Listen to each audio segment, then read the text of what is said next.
Hi, this is Steve Glackin from the Centre for Urban Transitions, Swinburne University, Melbourne, Australia. And today we'll be talking about how to negotiate the various disciplines to get a concept that can be conceived in academia into practical application. We'll be dealing a lot with the urban greyfields and infil, but I'll define all this as we move forward. So as a bit of context, and I'll show a couple of movies on this in a minute or two, Melbourne is really sprawling. It's one of the least dense cities in the world. There's only about 1,500 people per square kilometre, whereas in LA, which is largely the benchmark for sprawl, it's 2,300 people per square kilometre. So Australian cities broadly sprawl more than American ones. In terms of the development style, it's different to the European styles, particularly the English and Irish suburban developments that I'm familiar with. Um, Big greenfield suburban development still occurs, but it's done on a lot by lot basis. So an individual will go to a greenfield site, buy it, then get their own builders to build that site. Unlike, let's say, a developer going into an area and building a whole suburb. So you get a lot of diversity in the housing look, but they're usually the same. Usually usually 3 bedroom, usually about 650 to 800 square meters per lot, and standalone dwellings. So this sort of development opens itself up for infill because you don't have to demolish two buildings or a whole block. You can take a lot at a time. In terms of development context, let's cover off a few basics. So Greenfield is your suburban ex-farmland peri-urban developments where new suburbs are built. Brownfield is ex-industrial, so as industry relocates to other areas or becomes obsolescent, these areas get made residential. Greyfield is what we're particularly looking at here. So in the Australian context, Greyfield is middle suburban ageing housing that's going through lot by lot infill. Now, every Australian city has an infill policy. So what every Australian city would like to do is to see between 50 and 70% of new housing occurring within the urban boundary on existing residential or brownfield sites. So the idea is to get what's currently there, make it denser, but that's got some obvious issues, like these two images show. On large lots, we end up with an awful lot of concrete, no trees, no green space. That's going to cause an awful lot of flooding and have no heat or no urban heat island mitigation. So what I'm going to show you now is a little bit of context. Large park to the right, highly underutilised, panning around to face Melbourne now. If you look in the distance at the very top of the screen, you can barely make out the CBD of Melbourne, 30, 40 k's away. So a lot of sprawl here. And if you look at the amount of trees, you can hardly see the houses in the distance for the amount of trees that are here. Now, this is because all the lots are 650 to 800 square metres, and each lot, before it's got infill on it, will have roughly 2, 3, maybe even 4 large canopy trees. So we'll just pan down for a second, start to explore this in a little bit more detail. Okay, down we go. Right, so lots of veg trees because we've got nice wide roads here. And you'll see that, like for house to the left, it's got 2, maybe 3 canopy trees. Each lot that's got one dwelling on it has 1 or more canopy trees. But you're starting to see infill, centre screen now, 2 dwellings on. I'll just pause it there.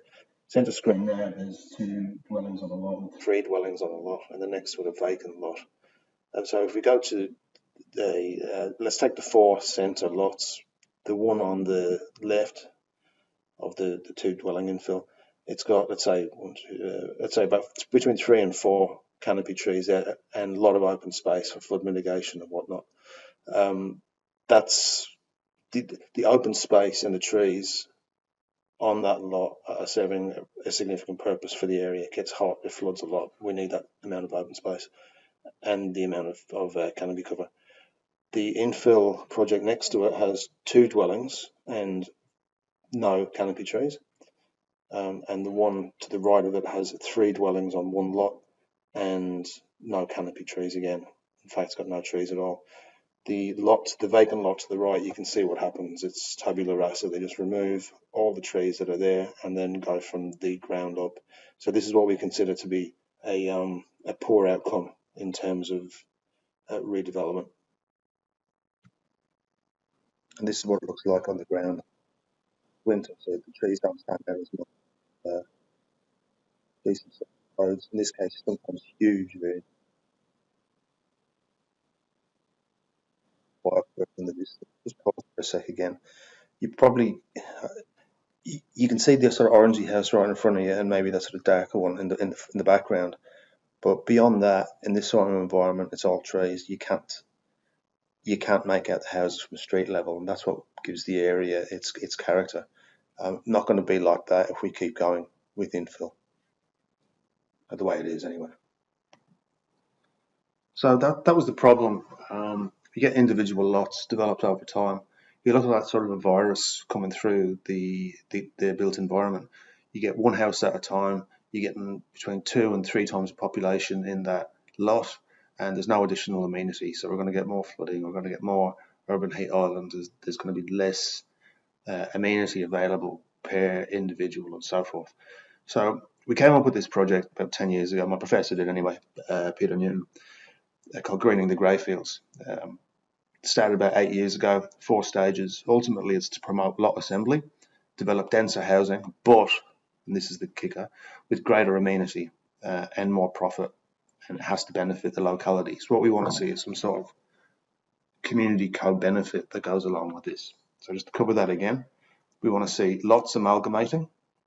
So you get 2, 3, 4, 6, 10, whatever it is, lots or landowners working together. So you get more profit for that sort of land of that scale. You can get better developments in there, larger developments, and you can give away more of the land so that you can keep the trees there or provide some other form of community co-benefit. That's the whole project, and that's largely what we're covering today. The different stages where, firstly, where can redevelopment precincts occur? Where can we start to get these lots of 2, 3, 4, 10, 20 houses? The second one was, what can these regeneration precincts look like? The third was, what are the benefits? And the fourth one was, how can we implement it legally with landowners, municipalities, developers, and as a business model? So the first 3 stages took about 4 years and led to absolutely no change whatsoever because it was all about software. I'll just quickly show you what the software looks like. Precinct identification layer. And immediately you can see circles of buildings pop up. Each one of these is within 800 metres, as the crow flies, of a train station and has significant redevelopment. Okay, that was a terrible clip, but it's the best I could come up with, short and honest. We came up with 3 pieces of software all about identifying where precincts could occur based on the capital improved value to land value, and then we added all these other variables. The software itself was great, but there was nothing legal in there, nothing about policy, nothing about how to do it with developers. It was just a software. As a result, all 3 pieces of software ended up on the scrap heap. What we found that we had to do instead was look at the complexity and the stakeholders involved in terms of implementing. We couldn't just make a piece of software and expect the world to change. It doesn't work like that. So in terms of complexity, we wanted to promote land assembly. State governments have to approve these sort of plans. Municipal governments have to implement these sort of plans. Landowners have to want to do it. In other words, it's voluntary. The surrounding community has to like it and see some sort of benefit. Otherwise, there'll be too much resistance to it. And developers have to see merit in it and to adopt the process. So that's the complexity that we're going to be talking about for the rest of the presentation. What we did was we established a 3-tier approach, so a macro, a meso, and a micro. In the macro layer, we assumed that we didn't know what we were talking about, which is fairly evident from the fact that we just made software and expected to change the world. We found a municipal partner, found some state partners, dived in and went to the experts and said, what needs to be true for this project to work? They identified the range of stakeholders. They also identified what sort of tools and processes need to exist. So we had a map after that. Following that, we entered sort of that mid-level of stakeholder workshops where after we identified who needed to be in the room and what sort of tools needed to exist, we tried to get the state government, the municipal government, the community members and the developers to start to sort of co-develop those processes.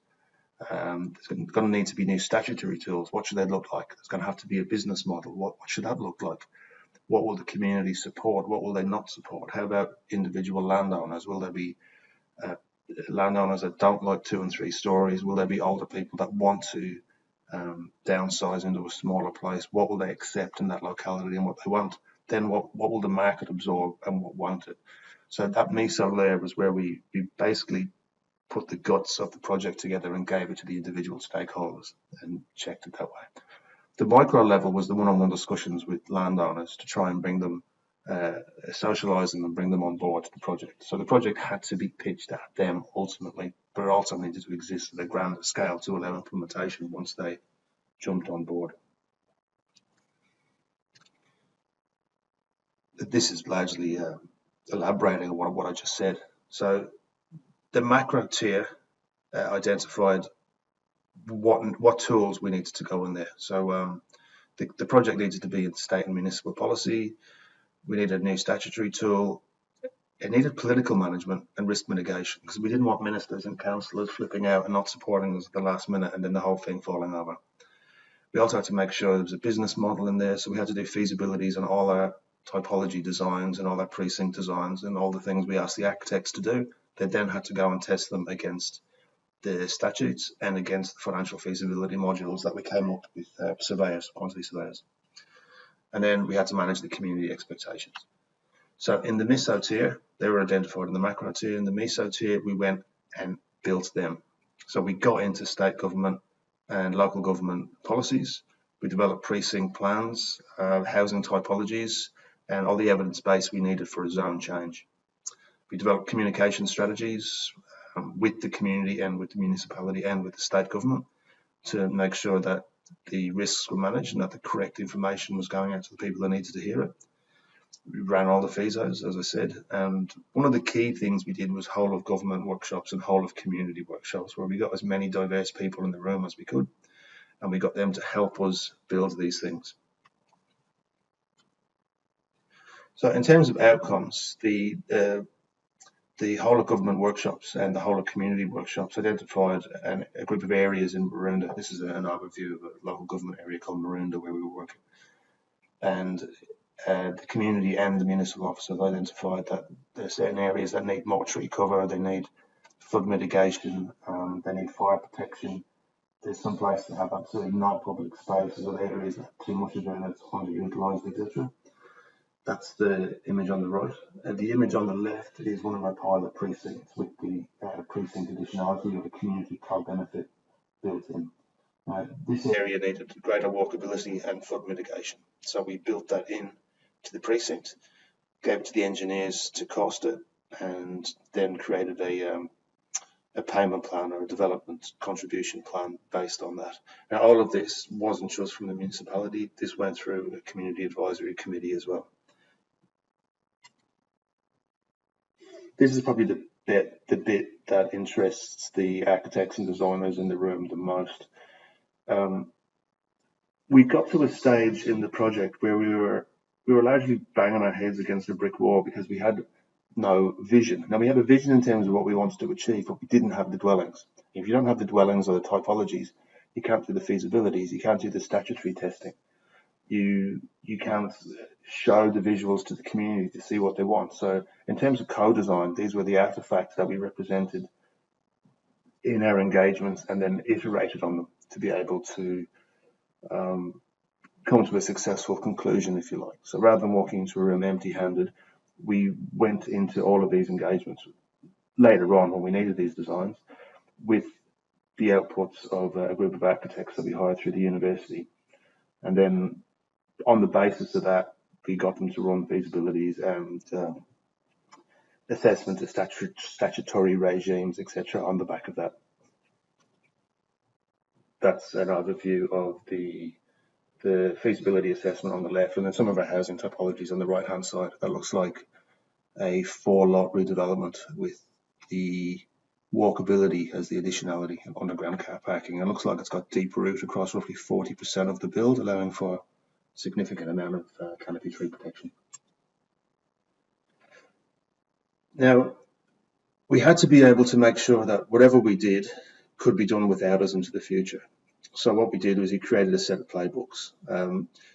This made the state government happy because it could be replicated and scaled out. It made the municipal government happy because they then had a set of steps to follow when engaging developers and landowners. And it gave the community representative groups, it satisfied their need that there was rigor in this, and it told landowners what they had to do to make sure that they weren't going to get ripped off. So it presents all the risks, all of the steps for each party to be able to replicate this model. So adding all that up, we're at a stage now where we have pretty good buy-in across as many sectors as we could see. And this leads us to the really important bit, which is the statutory change. What we eventually got was a rezone for one area, and then we created a thing called an overlay, which is basically a design guide for these other areas, for these two precincts and what we want them to look like. As well as that, we created developer contribution plans so that the precinct additionality could be paid for. These are going to be advertised within the community after the local elections in October, and following that, then they'll become law. So we'll have 2 Greyfield regeneration precincts running in Maroondah, and then the playbooks will help us scale that out to new municipalities. So just to wrap all that up, that was an awful lot of information.